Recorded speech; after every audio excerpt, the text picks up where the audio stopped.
I left my house to go down to the White House that day, and I told my wife, I said, somebody's going to die today. And I You just said hope, that to her? yeah. You knew somebody was going to die?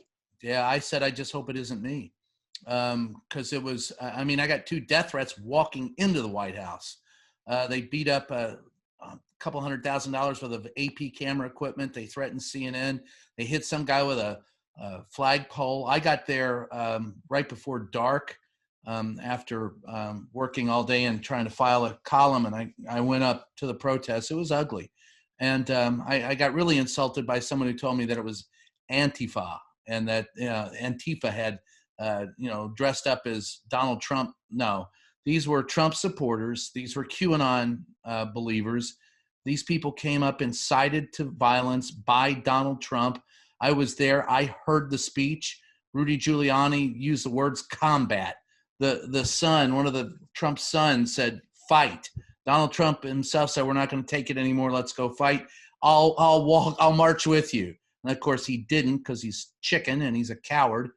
But they stirred that crowd up. They knew what they were there for. I'm surprised more people weren't killed. It was the worst, to me, in my life, it's the worst day of history in the United States. And there have been far worse things happen, but you talk about a day that will live in infamy. I hope no one ever forgets that day. And I hope every single person responsible for it and engaged in it is brought to justice and is charged and tried. It was an abomination. You've been a White House correspondent for a long time, and I have said on these airwaves that, yeah, well, I mean, but you've seen a lot, and that institutional knowledge is important. I've said that the media is complicit. The media is just as responsible for this, because the media did not check Donald Trump until it's too late. And it's like, now they're using the word insurrection and sedition. They're using the word sedition. They weren't calling the lies. They weren't calling him a liar. Some of us were, most of us weren't. Look, Yamiche Alcindor, great reporter. She did. Jim Acosta, he did. Caitlin Collins, she did. I did. There were people that, Sharice Date did. But there have been too many reporters who told, and in fact, when I first got into a fight in that briefing room, it was with Sarah Sanders, and I told her to quit calling us fake news and quit saying we were the enemy of the people, and I got quite upset with her. And there were reporters who told me I was making it difficult for them to do their job, that we should keep our head down, our nose to the grindstone, and just plow on as if nothing had happened. And I said that day, and I've said every day, he's a liar, he's a narcissist, he's a bully. My dad told me there's only one way to stand up to a bully, and that's to thump him in the nose and let him know you're not putting up with their stuff. And that's the way we should have acted, every single one of us in that briefing room. But there are people who want access. There were people who wanted to cozy up to Donald Trump. And there were people, networks that made a lot of money off of Donald Trump by being close with Donald Trump. And that cost all of us a lot. And it cost this country. And I hope to God it never happens again. Well, I think it will. And I think it will because, so let me ask you again, with your finger on the pulse, articles of impeachment, there's a resolution, but will they, I saw you, but do you think that they're going to actually impeach him? Yeah, I think the Democrats will impeach him, and then it'll go nowhere in the Senate. And there'll be some politics to play. The first 100 days of the Biden administration, with all his appointments and everything that he wants to do. And in my column this week, I said the future of this country hinges on the first 100 days of the Biden administration. Not unlike when FDR walked in his first 100 days in 1933. He was battling the Great Depression, and we're battling the Great Fascist. Biden has got to come in and do a lot of things. He's got a nominal majority, which gives him a chance to do all of this stuff in the House and in the Senate. But he's still going to need some help from Mitch McConnell. And if they're busy impaneling a trial for Donald Trump, then they may not have an opportunity to do the things that this country needs. That's a cop-out. Let me just say this. No, I agree with you. It's a cop-out. But I'm telling you, that's the argument they're going to use. And yeah, but that's a cop-out. Yeah. So we need to say it's a cop out, because what's at yeah. stake here, it doesn't. I don't give a damn what they have to get done. If they don't get this done, if they don't fix this part of it right here, meaning setting due north the course of this country and what we will and will not stand for, all of the damn appointments and all of the things and the plans and the rest, that will matter not. It won't matter. I'll go you one better. The United States of America is dead. Put a fork in it. If they do not look, if you and I were in any way involved in anything like this, they'd have my butt in jail so quick it would make your head spin. And by God, if it were anybody else other than angry white folk that were engaged in this, there'd be a lot more people dead. Now, I'm not the guy that's going to say this is all white racist, because I saw minorities rallying for Trump. So let me pause for you for a second, because whiteness is really not about complexion. It's an ideology. It's a made-up construct that's an ideology. It's delusional. You have some Black folk, some Latino folk, some Asian folk, some Mexicans who have white ideology. Well, they're delusional. It's the belief. It's the belief that you have been victimized and Donald Trump is saving you. When the fact is you weren't victimized, Donald Trump is now victimizing you, and you feel he's saving you. I, honest to God, do not understand. I mean, I have talked to so many people, and I interviewed so many of them that day of the riots, and they were convinced, even though they were for Donald Trump, that Antifa was behind it. I go, you know all these people. It's the ability to believe, it's, people like, they're not self-aware.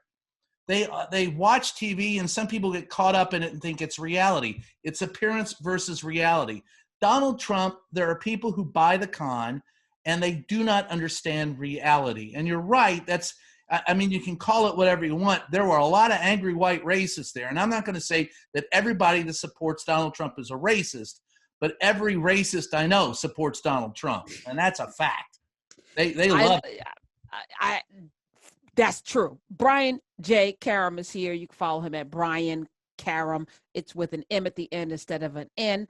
JustAskTheQuestion.com is his podcast. It's amazing. So where do we go? If they don't, they may or may not impeach. If they don't, they're going to impeach him, okay. and eventually they may convict him, because there are enough people in the Senate now. They might convict him after the fact, because the only thing it'll take away is his pension and his ability to run again. But the Senate won't take it up while he's still in office, I think. So then what's the point?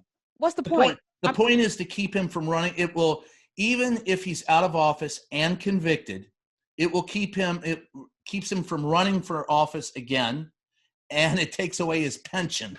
So there are some practical concerns that Donald Trump has about this. So are you concerned the last 9 days he still has control over that football, the nuclear codes? I'm concerned every day that moron's there. And I've been concerned every day that moron's been there for 4 years, and I've let everybody know it. And in the beginning, they told me I had Trump derangement syndrome and that I was crazy and that Donald Trump really is the best thing for this country. And people are now going, Donald Trump's crazy. I'm going, yeah, no kidding. And he's a liar. And I've been saying both for 4 years. Wake up. The man is a lunatic. I've watched him look, the man I've seen, and I also don't know that he's physically, I think he's got physical ailments that would preclude him from serving. And they've lied about that for a year. There are problems with Donald Trump, his slurring of speech, his mannerisms, the things that he has done. I think that he suffered some malady back in November of 2019. A mini stroke, right? I couldn't tell you. There are all kinds of rumors. A stroke, a heart attack. Somebody said he was suffering from a PTSD, and some said it was an STD. And there are all kinds of things that they've said. I don't know. I can only tell you that there was a marked difference in his speech pattern and his energy level after he went to the hospital in November of 2019. He has never been the same. He is scary in the fact that I've seen him try to hold on to walls as he walks. He doesn't seem to have energy, and then all of a sudden he has a lot of energy. Go figure that one out. And while he's been combative, I don't think that he's in very good mental or physical health. That aside, he was nuts going in and he's nuts going out. If you didn't know that day when he went after a physically handicapped reporter and made fun of him, if you didn't know this man should not be the president of the United States, I'm sorry, you didn't wake up. Tell that to 74. Well, first there was 60-something million voted for him. Then 74 million doubled down on it. Plus more white women. 866-801-8255. I'm tired of talking about it. I'm worn out. I have never been so tired after an administration in my life, Karen. I mean, we were talking down in the basement today at the White House, and it was like, you look around in the eyes of the reporters and they're going, thank God there's only 9 days left.